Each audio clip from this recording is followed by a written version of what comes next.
Okay, तो हम वचन देखने जा रहे हैं जैसे कि मसीह समाज में झगड़ा होना चाहिए या नहीं होना चाहिए, उस बात को मद्देनजर रखते हुए हम बातों को फरमाना चाहेंगे। तो आइए हम कुछ वचनों के द्वारा बातचीत करेंगे और आप सभी को समझाने के लिए हम कोशिश के ऊपर कोशिश लगाए हुए रहेंगे। कुछ वचन को आपके सामने हम रखते चले जाएंगे और आप पढ़ लेना चाहिए। Praise the Lord. जैसे हम कुछ बातें पढ़ेंगे, फिर वचन भी आपके सामने हम फरमाने की कोशिश करेंगे। देखते हैं बाइबल में लोगों के बीच शांति, मेल मिलाप और एकता बनाए रखने पर बहुत जोर दिया है। बाइबल में लोगों को शांति और मेल मिलाप और एकता बनाए रखने में बहुत जोर लगाया है वचनों के अनुसार। Praise the Lord. बड़ी समझदारी की बातें हैं।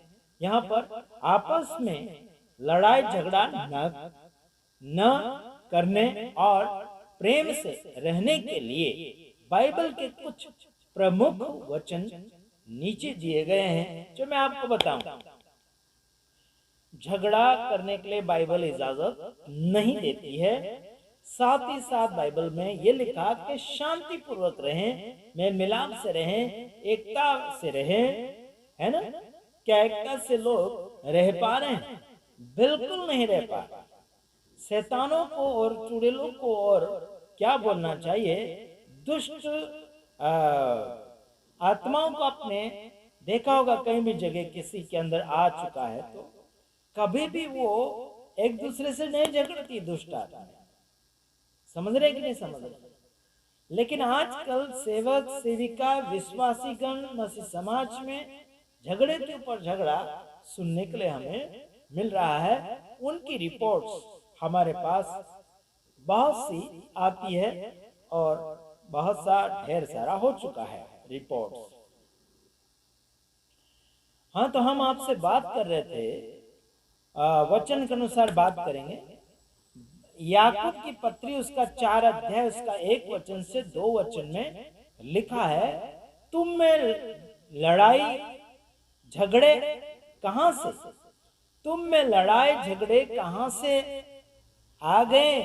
क्या उन भोग विलास से नहीं जो तुम्हारे अंगों में युद्ध करते रहते हैं? तुम लालसा रखते हो और तुम्हें मिलता नहीं, इसलिए तुम हत्या करते हो, तुम डाहा जलन करते हो और यानी कि पा नहीं सकते, इसलिए तुम झगड़ते और लड़ते हो।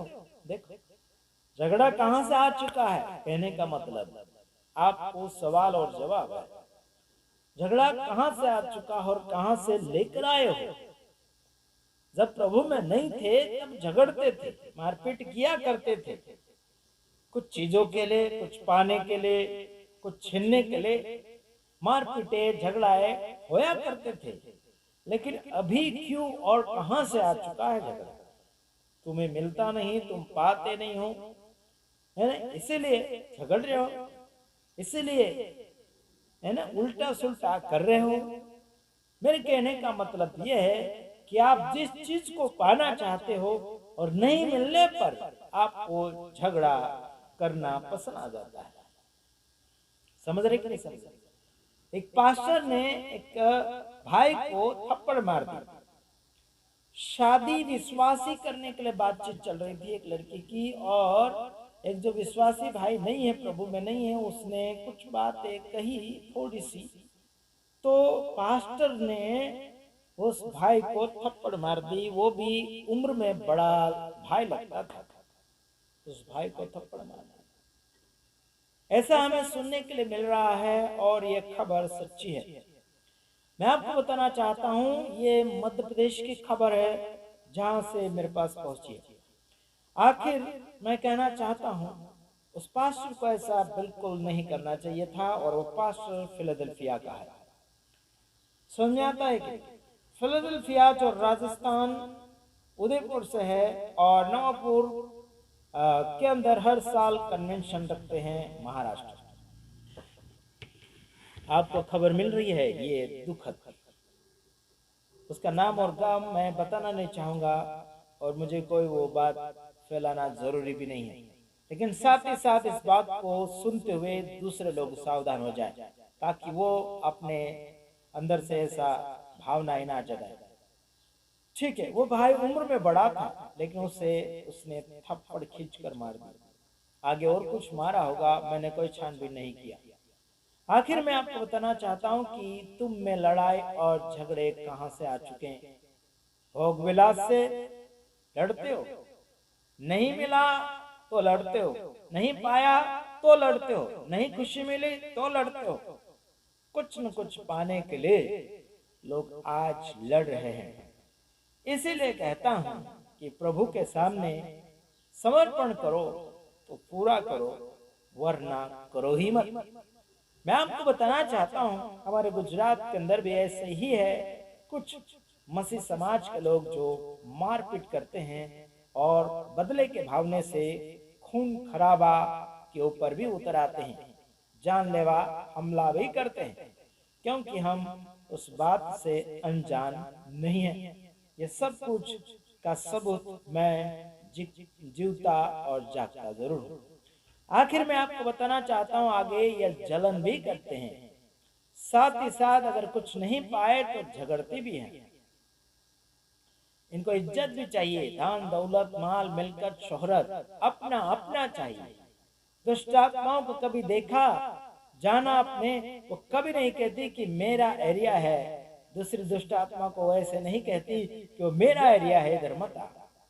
लेकिन पास्टर जरूर कहेगा कि इधर मेरा एरिया है और मेरा चर्च चलता है और मेरे सभा के लोग हैं और मेरे लोग हैं, ऐसे कह के जरूर झगड़ा करेगा। मेरे यारों, ऐसा क्यों हो रहा है? क्योंकि पुराना जीवन अभी तक इनमें बसा हुआ है। याद रखना, दुष्ट आत्मा के भावने से ये लोग चल रहे हैं। चलो देखते हैं अगला वचन, नीति वचन 17 अध्याय उसका 14 वचन में लिखा है, झगड़े की शुरुआत मानो बांध का पानी छोड़ देना है। झगड़े का शुरुआत ऐसा है कि मानो जैसे कि कोई डैम बनाया हुआ, कोई तालाब बनाया गया है, तो उसे तोड़ दिया या फिर छोड़ दिया, तो इतना धड़ाधड़ बहता है पानी कि पूछो मत। यानी कि बहला कर, यानी बहा कर ले जाता है, तूफान बाढ़ का समान। जैसे बाढ़ आता है, घरों घरों को, जंगलों को, पहाड़ों को वो बहा कर ले चला जाता है। यहां बात ऐसी है, झगड़े की शुरुआत मानो बांध का पानी छोड़ देना है। इसलिए झगड़ा बढ़ने से पहले ही टाल दें। वाह, क्या कहा यहां कि बांध को जब आप तोड़ते या छोड़ते हो ना, उसके समान है ये। इसलिए झगड़ा होने से पहले ही रोक दे। मेरे भाइयों बहन, याद रखना, झगड़ा होने से पहले ही रोक दे, वरना अगर ये बांध टूट गया, ये बाढ़ अगर टूट गई, तो उसे फिर जोड़ना मुश्किल सा हो जाता है। कोर्ट कचौरी, क्या बोलना चाहिए, अदालत में जाना पड़ता है और बदनाम होते हैं, अलग बात। और साथ ही साथ पैसा खर्च होता है, समय खर्च होता है, आत्मिक जीवन बर्बाद होता है, वो अलग बात। याद रखना, झगड़ा होने से पहले रोक दे तो फायदा है, वरना घाटा ही आपका है। जो कमाया वो फिर गमाया। याद रखना, चाहे वो आत्मिक रीति से हो, चाहे वो शारीरिक रीति से हो, जो कमाया वो गमाया। अगला वचन,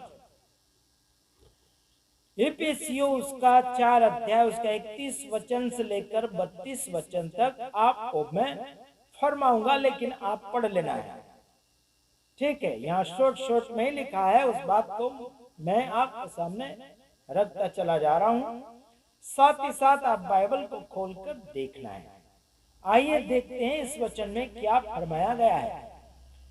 हर प्रकार की कड़वाहट, प्रकोप, क्रोध, कलह और निंदा सब भेदभाव समेत तुम से दूर किए जाएं। एक दूसरे के प्रति दयालु, करुणामय और समय यानी कि क्षमाशील, माफ करने वाला है ना, क्षमाशील बनो। Praise the Lord. क्या बने? कड़वाहट भी दूर करना है, कोप भी दूर करना। गुस्से से ज्यादा गुस्सा उसको कोप बोलते हैं। और क्रोध, क्रोध तुरंत करो, क्रोध गुस्सा कर लेते हैं। कलह, अलग अलग प्रकार के कलह, ऐसे झगड़ो, वैसे झगड़ो, वैसा झगड़ो, बहुत अलग अलग प्रकार के कलह करते हैं लोग। फिर निंदा, ऐसा है, वैसा है, फलाना ढेकना, बहुत सारी निंदाएं करते हैं, है ना। उसको नीचा दिखाने की बातें करते हैं, उसको निंदा। फिर आगे लिखा है भेदभाव, भेदभाव करते, भेदभाव, है ना, बैर रखते हैं, बैर करते रहते हैं। ठीक, आगे लिखा है इसके समय सबको उतार दो। फिर क्या करो? इसके बदले में दयालु बनो, करुणामय बनो, क्षमाशील बनो, माफ करने वाला बनो। कभी माफ किया? माफ करने वाला व्यक्ति दुश्मन को माफ कर देता है तो उसको दौड़कर मिलने जाता है। समझ रहे कि नहीं समझ रहे यारों? या फिर उसके प्रति सुधारा की बातें करता है, जैसे मैं मेरे दुश्मनों को माफ कर चुका हूं, जो मेरे कुछ गांव के दूर के पड़ोसी हैं, वो ना समझ लोग थे। हमने कुछ वचन की बातें करी थी, लेकिन उन्होंने सांसारिक बातें समझ ली उल्टी।